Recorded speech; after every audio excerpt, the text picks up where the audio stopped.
Hello, good evening, and welcome to tonight's edition of The Probe. Of course, it's Father's Day. We'll talk about it again, but happy Father's Day to you all, wonderful fathers out there. But throughout history, humans have been counted, and the business of counting is not about to stop anytime soon. From the 8 in Noah's Ark, the 5,000 who ate a little boy's lunch of fish and bread, the 6 million Jews slaughtered by Adolf Hitler, to the most recent numbers relative to coronavirus infections in population. We are always being counted, whether dead or alive. But not every counting is a census, because census goes beyond mere statistical modeling and quantitative analysis. You've heard me say this before. Census is also definitely the lighthouse for policy thinkers.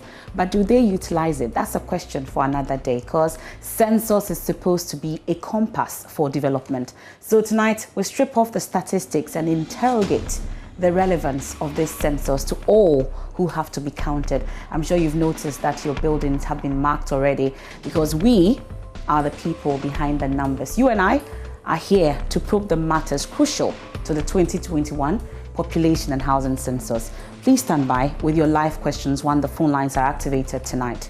Welcome to The Probe on the JoyNews channel. It's on Joy 99.7 FM as well, Love 99.5 FM in Kumasi, and a dozen affiliates across the 16 regions of Ghana. On DSTV, we are on channel 421, Go TV 144, as well as all our social media platforms. Welcome once again to The Probe, and happy Father's Day to you all. Please stick and stay with me. I'll be right back.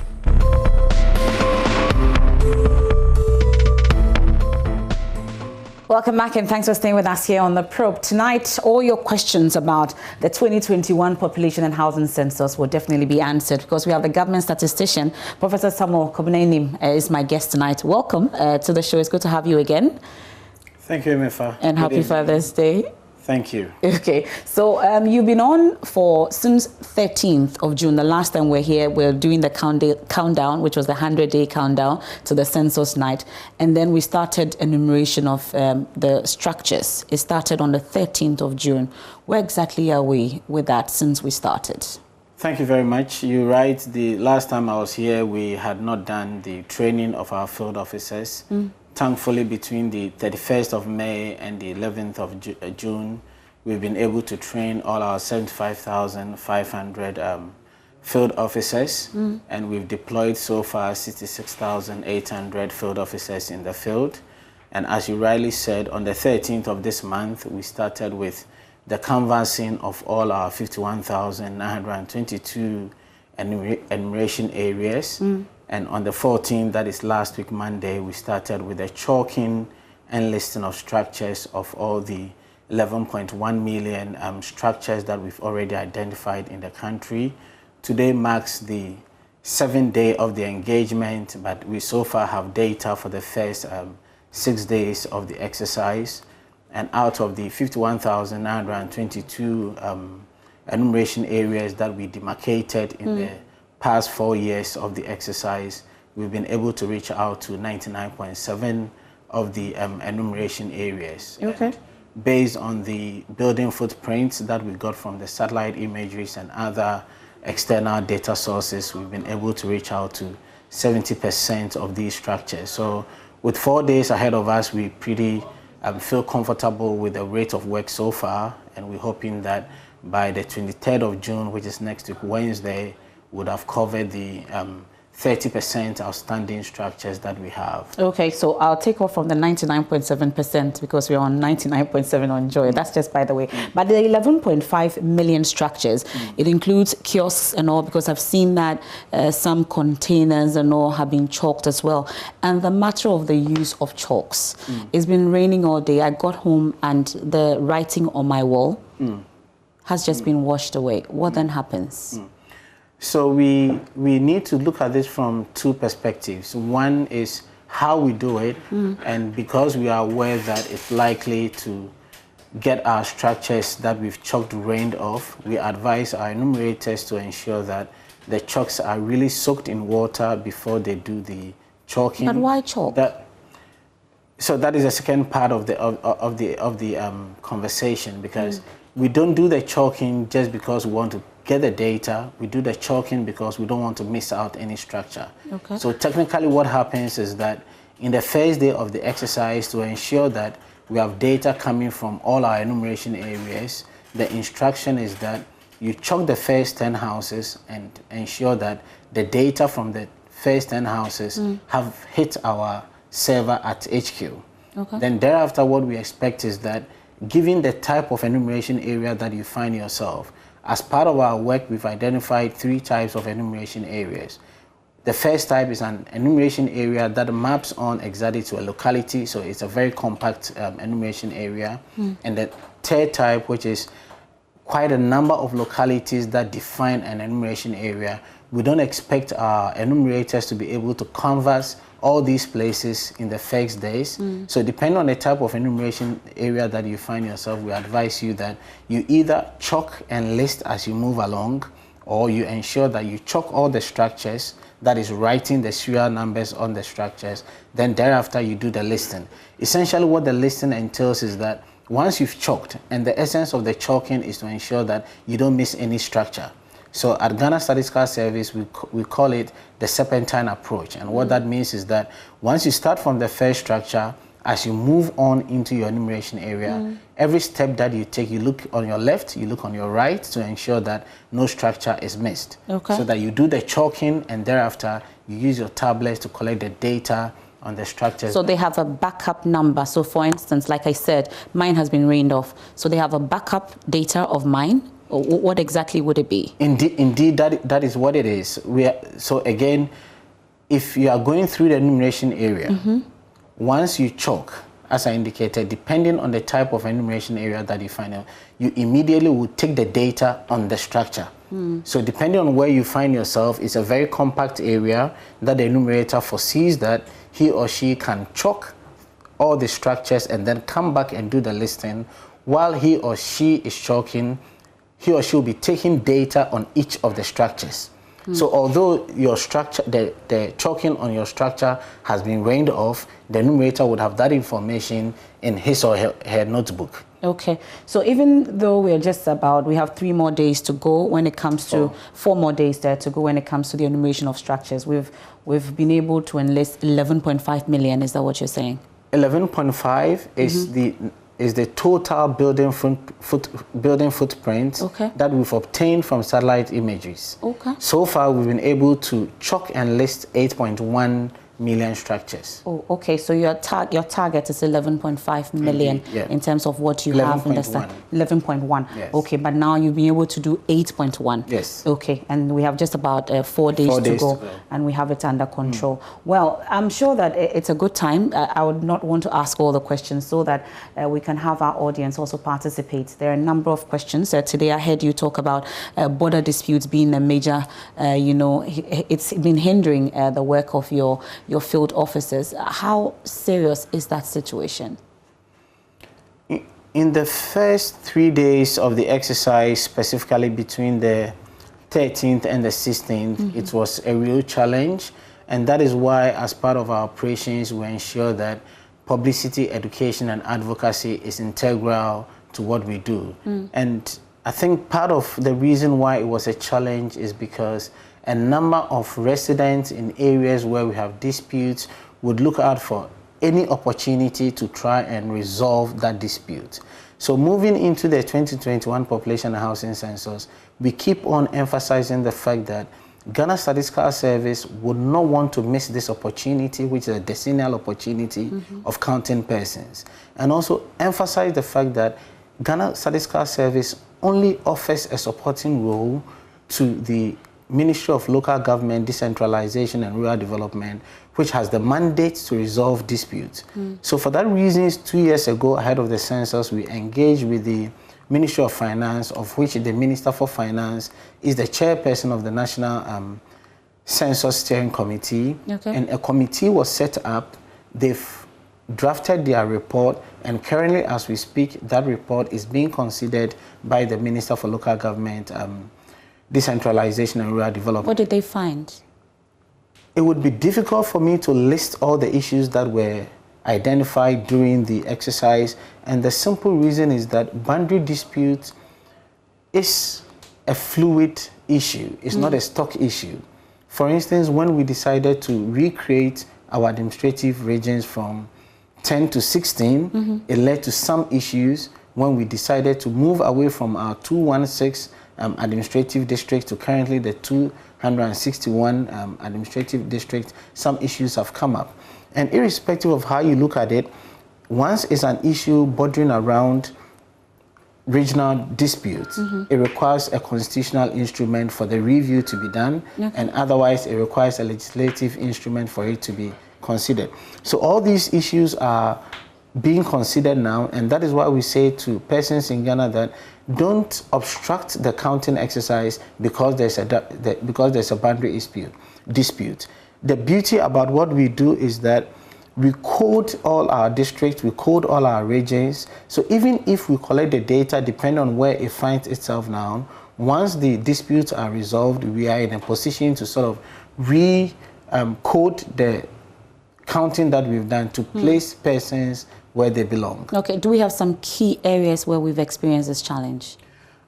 I think this issue really cuts across all our 16 administrative regions. And it's so because the issues that are coming up border along the areas of both traditional and administrative concerns. So it's not just one particular area that we are having such challenge.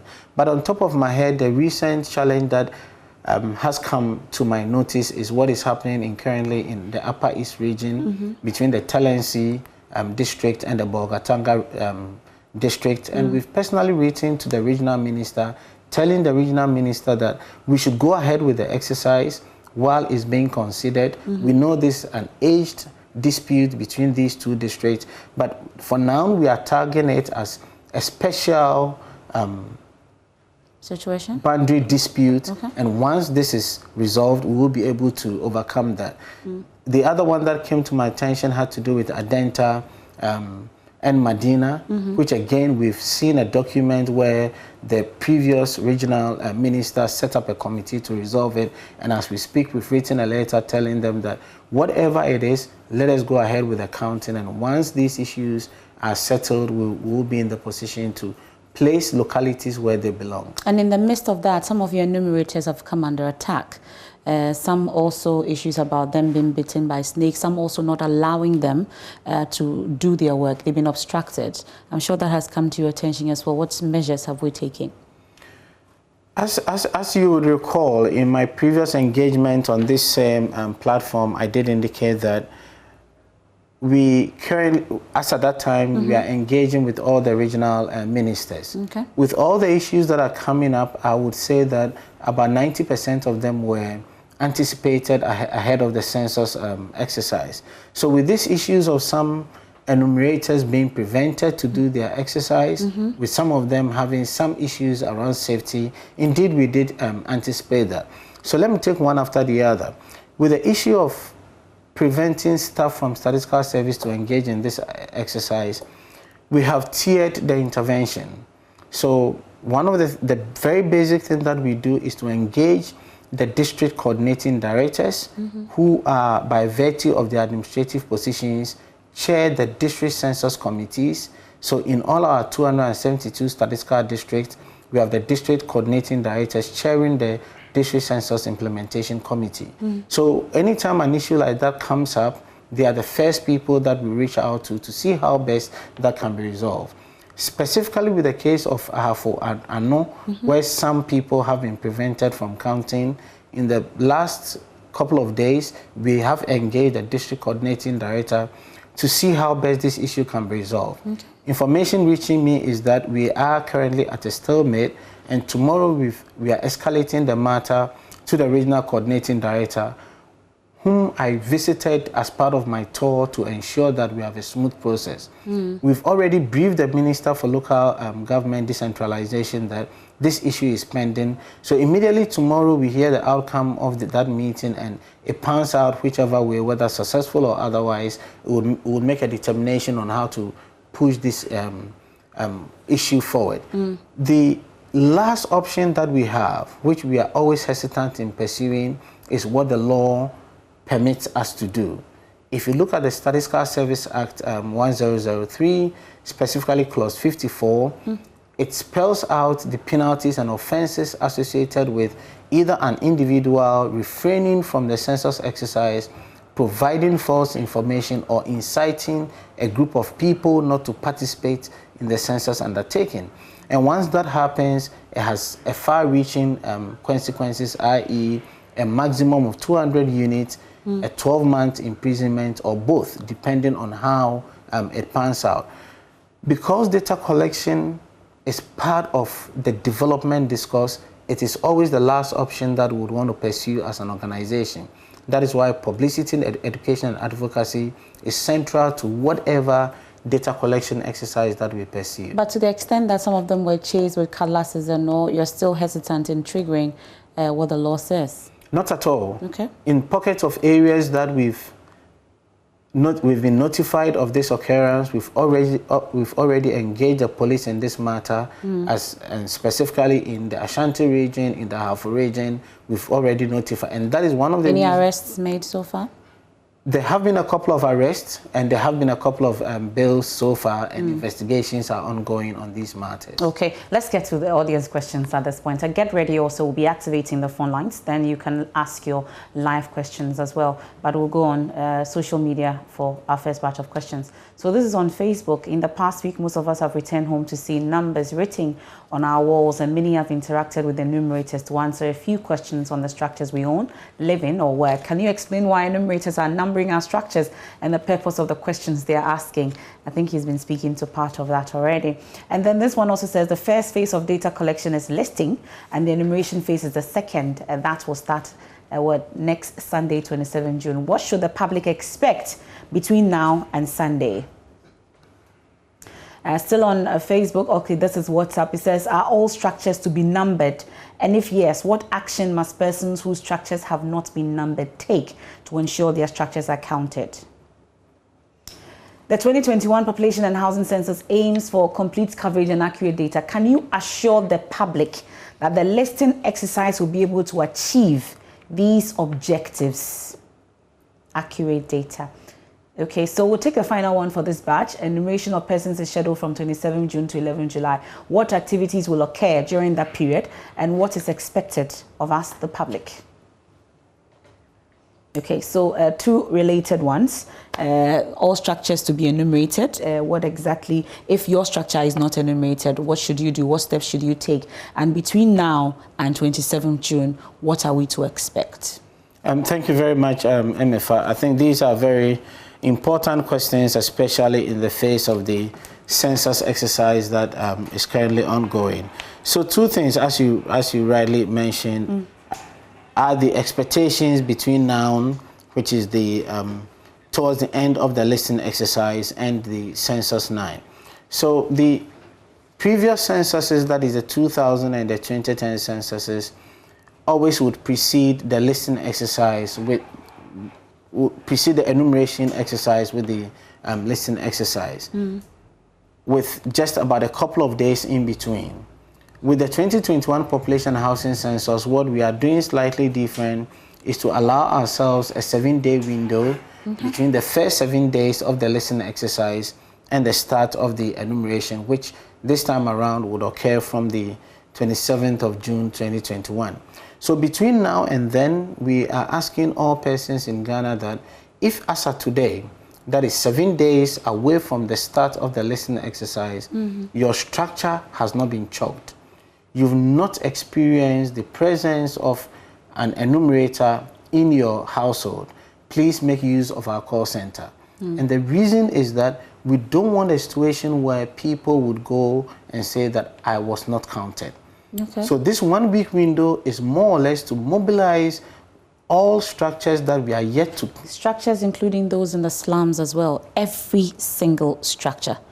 Is that what it is? You're capturing every single structure? Indeed, it is every structure. But let me put a twist to it a little bit. What we do is to say to our enumerators that the reason why we do the chalking and listing of structures is to achieve the objective of comprehensive complete coverage. And what that means is that structures are places of abode for persons, either within those structures or around those structures. And that is why, ahead of any census exercise, we ensure that all structures are chalked and listed. Okay. So for that reason, structures at different levels of completion, specifically those that are fully completed and those that are above window levels, we make sure we target those structures.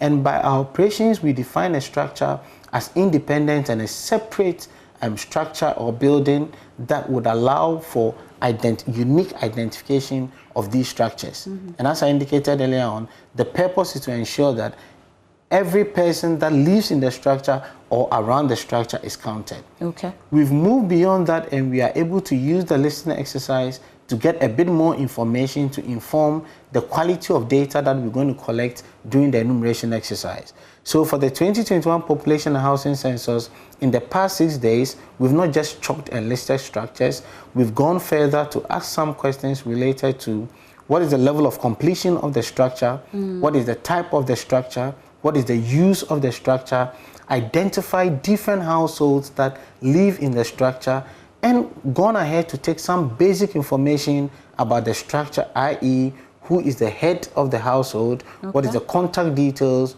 number of males, females, age of the head. And so all this would inform us on how to ensure that once we start the actual enumeration from the 27th of June 2021, we are sure that all persons in the country will be captured. Okay, so during the enumeration of the structures, for instance, if I was not home and they chalked the place because they were supposed to ask me a few questions, what happens if we're not home and then they had to do the listing? Again, thank you very much, because this is one of the things that we really look out for. We've set up a situational room for the 2021 Population and Housing Census, and one of the key variables that we look out for is the extent to which we are capturing vacant structures, especially vacant residential structures. And for that reason, we've instituted a number of interventions to ensure that our enumerators would not easily declare a residential unit as vacant. So one of the things that we do is that we've set a threshold. If a particular enumerator is going beyond that threshold in terms of number of vacant structures, we get our supervisors, our district team, to go and verify whether indeed it is a vacant structure. For you as a respondent, one of the things that we want you to do is, as I've indicated in my earlier submission, if today your structure is not vacant and hasn't been structured, as I indicated earlier on, make use of our call center. Call our toll-free number, which comes at no cost to you, to ensure that you have been counted. If you still have the concern that you've not been counted, one of the things that we expect you to do is to look out for a callback card. Anytime an enumerator visits your structure and for some reason you are not there, our enumerators are expected to leave a callback card, and you fill the callback card, which has our number, and you also indicate your number so that we can call and arrange for a suitable time where we can come and do that enumeration. The third layer of intervention is to make use of the neighborhood that you live in. So if our enumerator visits your structure X number of times and they don't find you, they seek information from your neighbors to find out whether this particular structure has been vacant for X number of years, for the past days or whatever. Then on the basis of that, it's going to inform the enumerator on what to do. And as I indicated, we always do re-interviews, we do spot checks at different levels to ensure that we don't declare any structure vacant. Okay, before we go for a quick break, and the issue about accurate data, the assurance that what we are doing, the statistical service is going to churn out accurate data was one of the questions. Again, it's our second objective, which we hold on so tightly, because we hold the view that it's not just a matter of putting out data, it's a matter of how the data reflect the characteristics of persons that we have in the country. So as early as the 6th day of the election exercise, we've put in indicators to ensure that the data that is coming through are really accurate. One of the things that we are doing has to do with the 70% of the data that I talked about from the perspective of the structures. It's not just about partial data, indeed it's about complete data. And what that means is that with all the variables that we have in the listening phase, we are not allowing enumerators to just give us data that is partially completed. So once we say we have achieved this level of data, we ensure that the data reflects the completion for each of the questions that we have in the questionnaire. The other thing that we've done, as I put out there this afternoon, is as part of our listing data, for the first time, we are taking the global positioning system of all the structures, that is 11.1 structures that we have. We are measuring the accuracy of the data based on the distance between the frontage of the structure and where you pick the GPS coordinates. And we have 3 levels: less than 6 meters, between 6 meters and 20 meters, and beyond 20 meters. The data that we've received so far, that is the 70% of the structures that we've received so far, 98% of that are less than 6 meters. So this is one of the indicators that we are using to assess in the early stage of the exercise the accuracy of the data that we are getting. Okay. Well, when we put out the advertisement that you were coming, a number of your enumerators have been hitting us with a number of questions, but we'll get into it via WhatsApp, on Facebook. They're everywhere. They're raising concerns about their allowances, amongst others. But we'll activate the phone lines also, because the issues about what kind of question I'll be asked from the 27th of June, amongst others, have also come up. But let's take a quick break here on The Probe. Be right back.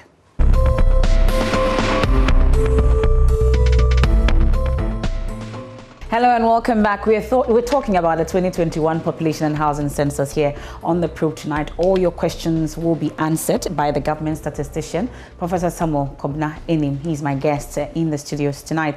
We'll get straight into the next part of questions at this point.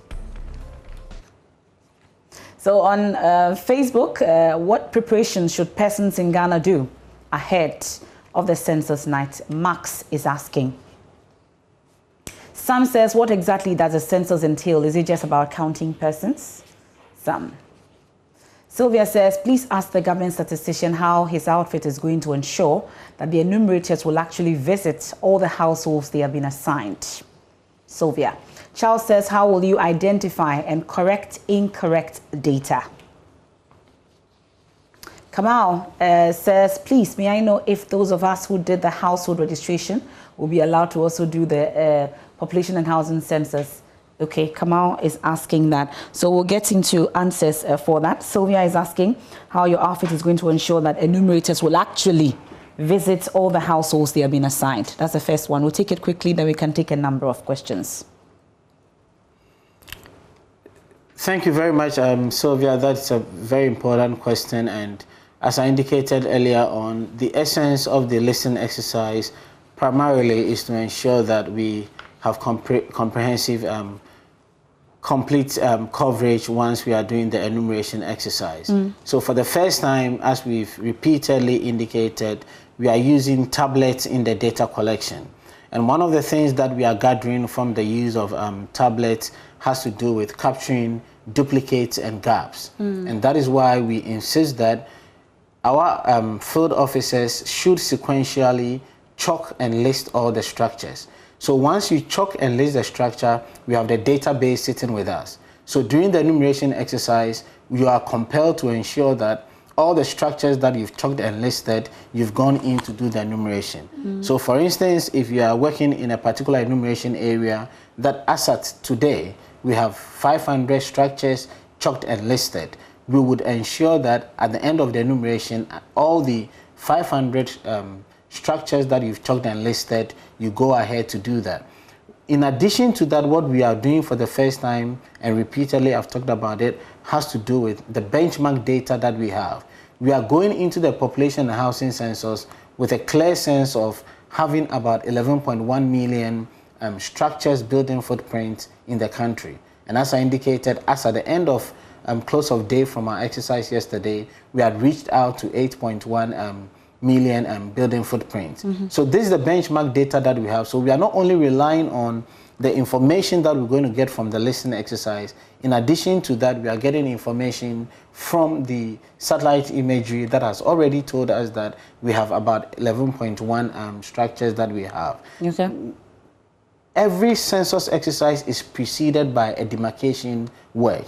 And also during the demarcation work, we identified localities, and for all the localities, we have a sense of the approximate number of structures and households that we have in these localities. And also that is a third layer by which we ensure that every structure that we identify, be it during listing, be it the building footprint, or during the demarcation exercise, that will be our target going into the enumeration work. Kamal wants to know if those who did the household registration will also be allowed to do the census itself, the population and housing census, he says. I'm sure it's all part. Indeed, the structuring of the contract is such that once you do the listing of the structures, the same enumerator or enumerators should proceed to do the enumeration work. Okay, so what kind of questions will we be asked? I've seen one also there already from Charlotte, but let's go through it. If from 27th, if the enumerators come to me, what are they going to be asking me? I'll precede that by indicating that the main quest of the population and housing census is to update our records on the count. So that is our preoccupation to start with. But census undertaking, it's a decennial activity, and it's not only about updating our records on the count of persons in the country. It gives us an opportunity to update our records on our socio-demographic characteristics, our economic characteristics, our housing, sanitation, and other key variables, i.e. variables that we use in projecting the population during the intercensal period. So going into the 2021 population and housing census, after the listening exercise, once we approach every household, we have 10 key modules that we're going to ask questions on. So the first has to do with trying to obtain information on the persons that spent the census night in the country. By doing that, we get a snapshot of the population. And in addition to that, the first module that we're going to ask questions on relates to issues around immigration. Indeed, if you look at it broadly from a migration point of view, we ask questions related to internal migration and immigration. But our focus on that is to get information on persons that belong to a usual household who have traveled out of the household in the last 12 months. This gives us a sense or an opportunity to really understand the pressures on social amenities. So the first module that we seek to get information on is around the immigration module. Then the second module is on socio-demographic characteristics, which would have questions spanning from usual members of the household, usual members who are absent, and persons who have visited the household. So again, that gives us another layer of counting persons in the country. So in addition to getting the snapshot population, through the census exercise, we get information on what we call usual members who are in the household. And then, in addition to the demographic characteristics, we ask questions related to age, sex, ethnicity, religious affiliation, marital status, and so on, which in a way gets us to understand the behavioral patterns of persons, so that once any government wants to institute some kind of intervention, it would be informed by these behavioral patterns. So that is the second module that we have in the instrument. The third module is related to literacy and education. And as you would agree with me, this is central to the Agenda 2063, central to our coordination program for economic and social development policies, and more importantly, central to the sustainable development goals, because you cannot, think about development without having a conversation around your literacy and education level. So that is the third module. But before we go on to the other modules, the part about where we come from and all, I've heard concerns being raised that when it comes to Akan, there are demarcations for that, but when it comes to Ewe, it's just one, and people have raised concerns about it, that when you have, in Ewe also, there are different sects as well. How come that one is just a broad one for different tribes? There are concerns that have been raised about it. I wouldn't want us to restrict ourselves to the concerns that have been raised by some members around the Ewe categorization. Indeed, on top of my head, I can recall about 5 or 6 other ethnic groups that have come up raising concerns about how we've done the categorization around ethnicity. And the other 5 are the Fulanis that I'm sure you've heard they've come up. We've had the Hausas coming up raising concerns. We've had the bandits coming up to raise concerns, and others who have come up to raise concerns about it. And from our point of view, it's just a matter of continuing with the public education campaign on the questions that we are very mindful about the fact that they are very sensitive. And these are questions around ethnicity and religious affiliation. So Ghana Statistical Service is not doing this for the first time, and it's aware of how sentimental these issues are. So for that reason, in our previous censuses, we've restricted these questions at the very major levels, and we've made these questions very self-identifying. So indeed, you will not find in any of our instruments, that is the previous censuses and any of our surveys, that would come and ask a respondent whether you are an Ewe or not. Okay. The question would come as, what is your ethnic group? And that makes it a very self-identifying question.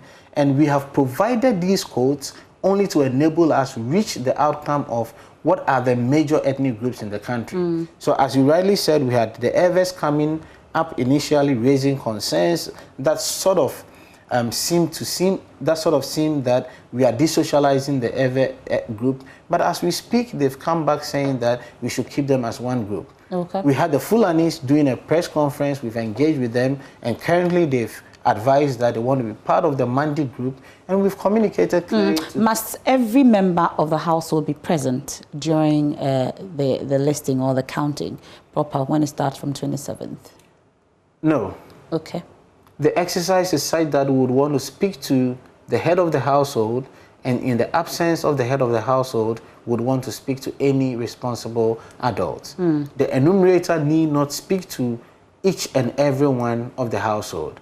Once the head of the household or any other responsible adult can provide information on all the other members of the household, that is fine.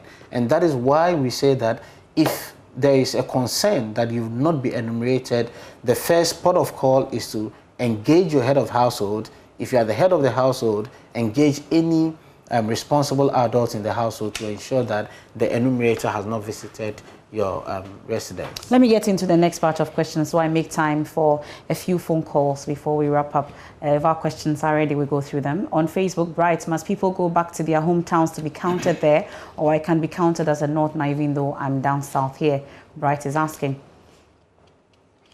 This one says, per the education census night is June 27, 2021. Does it mean that we all have to be captured that night? If you are not captured that night, what happens? If someone arrived in the country a day after the census night, will he or she not be captured? What about if someone also dies just days after the census night? Will he be captured as well? Samuel, your namesake, is asking. And Silas Ayisi Frimpong, Cape Coast says, please, the PAC field enumerators need an increment in the allowance. The work is too tedious. Dogs and snakes are biting us, but this exercise has no insurance for field officers. Why is it that all they think about is their tablet? Please, plead with Professor Enim on our behalf. Please help the poor census field officers. One from Silas Ayisi Frimpong in Cape Coast. Okay. Is that it for this batch? Charlotte, okay, so what kinds of questions? Charlotte, I've posed your question already. So let's get to the issue about census night. If I'm not captured that night, what happens? If someone arrived in the country a day after that census night, will he or she be captured? What if someone dies days after that? Do you take it out? What happens? Thank you again. These are very important questions, and I think there was an earlier question that I would want to sort of provide some explanation to it, in the sense of whether people would have to travel for them to be counted and, for that matter, enumerated. We are emphasizing that census, unlike other registration exercises, i.e. elections and the national identification system, does not require people to move from one place to the other purposefully to be counted. We are urging all persons in Ghana not to do anything different from their usual business on the 9th of 27 June 2021.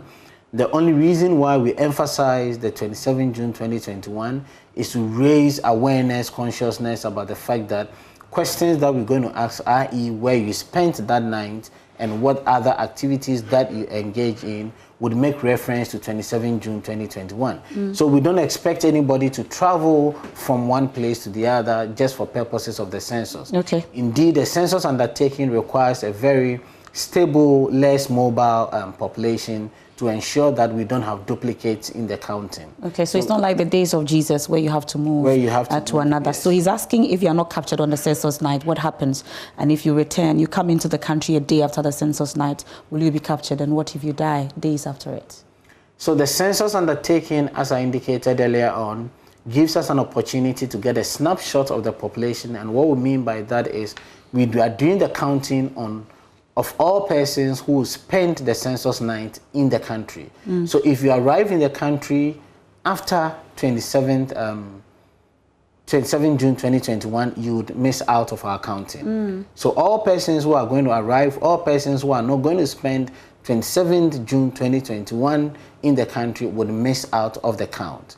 But you do recall that I did indicate that in addition to that, we ask questions about usual persons who are absent, visitors who are in the household, to give us another sense of persons who would put pressures on our social amenities. So when we are doing the release of the census count, the headline story will be based on all persons, that is a snapshot of the population, all persons who are going to spend the census night in the country. The issues about how you're going to ensure that everyone in Ghana, even the remotest part of the country, is covered. Briefly, if you can touch on that. We have anticipated that challenge in terms of places that we call overseas areas, places that are sort of distinct or rained off anytime we are doing a census exercise.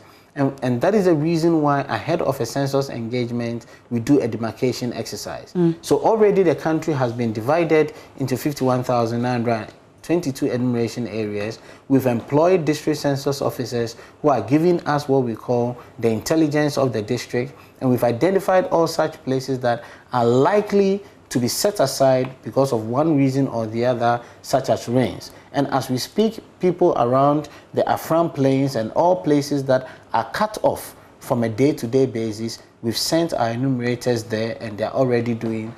So talking about your enumerators, like I said, a number of them have sent issues, concerns that they have. So this one is talking about increment in the allowance. I have one also that says that per their contract, 30% must be paid latest by today, but they haven't seen anything. When are they going to be paid, amongst others? We'll tackle these two, we'll go for a break, and then we can tackle the rest. So issues about increment in the allowances. The way I would want us to see this is barely a 1 month activity, and our enumerators from the 13th of June that we started engaging them to the 11th of July, we are paying them 2,520 Ghana cedis. Indeed, I would want to mention categorically that in all our 3 trial censuses that we did, we didn't pay our enumerators up to that tune. The reason why we do trial censuses ahead of a census engagement is for us to appreciate challenges that we are likely to see once we get into the main exercise. And based on the trial censuses, this is an upward increment, payment that we are giving to our enumerators. I do really appreciate the concerns around how tedious snake bites, how tedious the work is, and so on. And that is why, again, for the first time, although we've divided the country into 51,922 enumeration areas, as we speak, we have in the field 66,800 enumerators. So unlike previous censuses where we tied one enumerator to an enumeration area, as we speak now, we have 55,632 enumerators and 11,177 supervisors to ensure that all our 51,922. But did you promise to pay them 30% by today? We did indicate that per the contract we're going to pay them within the first 7 days of the engagement. We've had a bit of challenge which would not in any way prevent us from paying them start tomorrow, and the challenge has had to do with a number of them that are treated immediately they saw the enormity of the work. So as we speak now, we have the full complement of people that we have in the field, and for which reason I've indicated the numbers to you. But as at a couple of days back, we were working around the clock to ensure that we have the full complement of the persons. And we are paying all of them via the G-Money system. So tomorrow, quite a number of them that have given us their accurate G-Money account are going to get the 30% payment. Okay, so issues about logistics have also been raised, but the phone lines have been activated now. 030-221-1691 or 92. I'll take a quick break. When I return, I promise to pick your calls.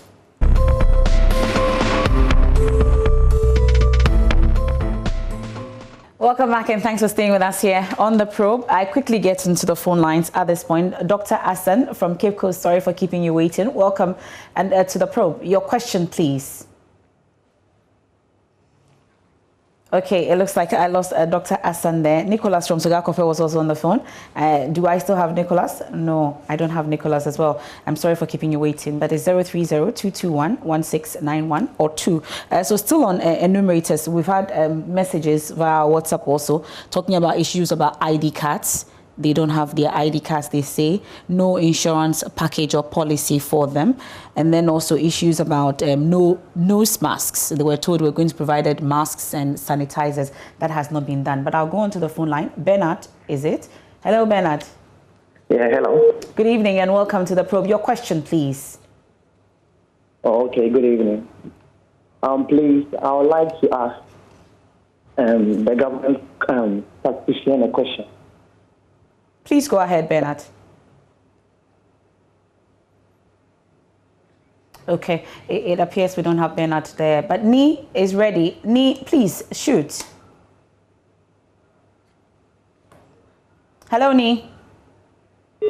Okay, so it appears we don't have Ni as well. What's happening to my phone line? We'll try again and see if we can get a few calls. I'm really out of time. But let the government statistician speak to the issues about insurance package, ID cards, the concerns that some of your enumerators have raised. So I can say with certainty that now of the 272 statistical districts that we have all our ID cards ready, okay. And despite them to our enumerators, with the exception of 4 of them that as at this evening we had challenges with. Yes, we do admit that the ID cards were not readily available at the start of the listing exercise, that is on the 13th. And this is partly as a result of the back-to-back training and the listing exercise. So, and this is something that we anticipated. So we told our enumerators that we are giving them letters of introduction, and they should, in addition to the letters of introduction, visit the residences with their national ID cards and the letters of introduction. Okay, let me pick Ernest. Ernest, you're lucky. Good evening. Your question, please. Hello. Hello, Ernest. If you can hear me, please, your question. Okay, please, I wanted to ask the government statistician of how tedious the work is and then how we are suffering. Okay. We've been going to places and then people have been avoiding us. And I think it seems the publicity too was not well done. Okay, Ernest, thank you. This sentiment has been expressed earlier also, and he's been speaking to that issue. So finally, just before we go, we know that you targeted 11.1 million structures. In terms of human beings as well, what's the target we are looking at going into 27th June?